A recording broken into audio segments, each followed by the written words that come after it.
नमस्कार, रमा भक्ति चैनल में आपका स्वागत है।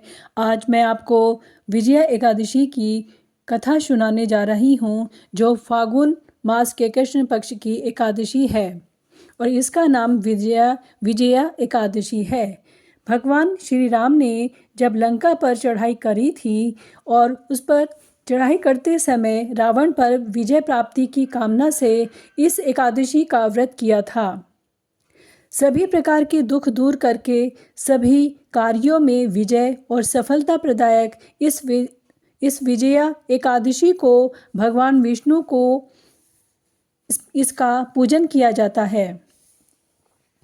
आइए अब इसकी कथा सुनते हैं, लेकिन उससे पहले आप मेरे रमा भक्ति चैनल को लाइक करें, सब्सक्राइब करें और शेयर करें। तो आइए सुनते हैं विजया एकादशी की कथा। धर्मराज युधिष्ठिर बोले कि हे जनार्दन, फाल्गुन मास के कृष्ण पक्ष की एकादशी का क्या नाम है, उसकी विधि क्या है, सो आप कृपा करके मुझे बताइए। श्री कृष्ण भगवान बोले कि राजन, फाल्गुन मास के कृष्ण पक्ष की एकादशी का नाम विजया है। इस व्रत के प्रभाव से मनुष्य को विजय मिलती है। उस विजया एकादशी के महात्म्य के श्रवण व पठन से समस्त पाप नष्ट हो जाते हैं। एक समय देव ऋषि नारद ने जगत पिता ब्रह्मा जी से पूछा कि हे ब्रह्मा जी, आप मुझे फाल्गुन मास के कृष्ण पक्ष की विजया एकादशी का व्रत विधान बतलाइए। ब्रह्मा जी बोले कि हे नारद, विजया एकादशी का व्रत प्राचीन तथा नए पापों को नष्ट करने वाला है। इस विजया एकादशी की विधि मैंने आज तक किसी से नहीं कही है।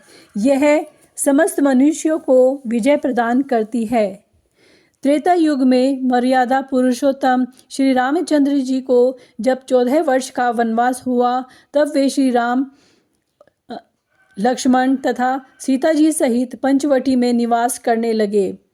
वहाँ पर दुष्ट रावण ने जब सीता जी का हरण किया, तब इस समाचार से श्री रामचंद्र जी तथा लक्ष्मण अत्यंत व्याकुल हुए और सीता जी की खोज में चल दिए। घूमते घूमते जब वे मरणासन जटायु के पास पहुँचे, तो जटायु ने उन्हें सीता जी का वृतांत सुनाकर स्वर्गलोक को चले गए। कुछ आगे जाकर उनकी सुग्रीव से मित्रता हुई और बाली का वध किया। हनुमान जी ने लंका में जाकर सीता जी का पता लगाया और उनसे श्री रामचंद्र जी एवं सुग्रीव की मित्रता का वर्णन किया। वहां से लौटकर हनुमान जी श्री रामचंद्र जी के पास आए और सब समाचार कहे। श्री रामचंद्र जी ने वानर सेना सहित सुग्रीव की सम्मति से लंका को प्रस्थान किया। जब श्री रामचंद्र जी समुद्र के किनारे पहुँचे, तब उन्होंने मगरमच्छ आदि से युक्त उस अगाध समुद्र को देखकर लक्ष्मण जी से कहा कि हे लक्ष्मण, यह समुद्र को किस प्रकार पार कर सकेंगे। लक्ष्मण जी बोले कि हे राम जी, आप आदि पुरुष पुराण पुरुषोत्तम हो। यहाँ से करीब आधा योजन की दूरी पर कुमारी द्वीप में बगदालभ्य नाम के मुनि रहते हैं और उन्होंने अनेक नाम के ब्रह्मा देखे हैं। आप उनके पास जाकर इसका उपाय पूछिए। लक्ष्मण जी के वचन को सुनकर श्री रामचंद्र जी बगदालभ्य ऋषि के पास गए और उनको प्रणाम करके बैठ गए। मुनि ने भी उनको मनुष्य का रूप धारण किए हुए पुरुष को पुरुषोत्तम समझा और उनसे पूछा कि हे राम जी, आप कहाँ से पधारे हैं। श्री राम जी बोले, हे महर्षि, मैं अपनी सेना सहित यहाँ पर आया हूँ और राक्षसों को जीतने लंका जा रहा हूँ।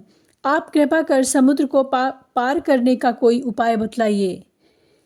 इसी के लिए मैं आपके पास आया हूँ। बगदालभ्य ऋषि बोले कि हे राम जी, मैं आपको एक उत्तम व्रत बतलाता हूँ। फाल्गुन मास के कृष्ण पक्ष की विजया एकादशी का व्रत करने से तुम समुद्र को अवश्य ही पार कर जाओगे और तुम्हारी विजय होगी। हे राम जी, इस व्रत की विधि यह है, दशमी के दिन स्वर्ण, चांदी, तांबा या मिट्टी किसी का एक कलश बनावें। उस घड़े को जल से भरकर तथा उस पर पंच पल्लव रखकर वेदिका स्थापित करें। उस कलश के नीचे सतनजा 7 अनाज मिले हुए और ऊपर जौ रखें। उस पर श्री नारायण भगवान की स्वर्ण की प्रतिमा स्थापित करें। एकादशी के दिन स्नान आदि नित्य कर्म से निवृत्त होकर धूप, दीप, नैवेद्य, नारियल आदि से भगवान की पूजा करें। उस समस्त दिन को भक्तिपूर्वक कलश के सामने व्यतीत करें और रात्रि को भी उसी तरह बैठे रहकर जागरण करना चाहिए। द्वादशी के दिन नदी या तालाब के किनारे स्नान आदि से निवृत्त होकर उस कलश को ब्राह्मण को दे देना चाहिए। हे राम, यदि तुम इस व्रत को सेनापतियों के साथ करोगे तो अवश्य ही विजयी होगे। श्री रामचंद्र जी ने मुनि की आज्ञा अनुसार विधि पूर्वक विजया एकादशी का व्रत किया और इसके प्रभाव से दैत्यों के ऊपर विजय पाई। अतः हे राजन, जो मनुष्य इस व्रत को विधि पूर्वक करेगा उसकी दोनों लोकों में विजय होगी। श्री ब्रह्मा जी ने नारद जी से कहा था कि हे पुत्र, जो इस व्रत का महात्म्य सुनता है उसको वाजपेय यज्ञ के फल की प्राप्ति होती है। इस प्रकार ये आज विजया एकादशी की कथा समाप्त होती है। आप कमेंट में जय श्री कृष्णा अवश्य लिखें। धन्यवाद।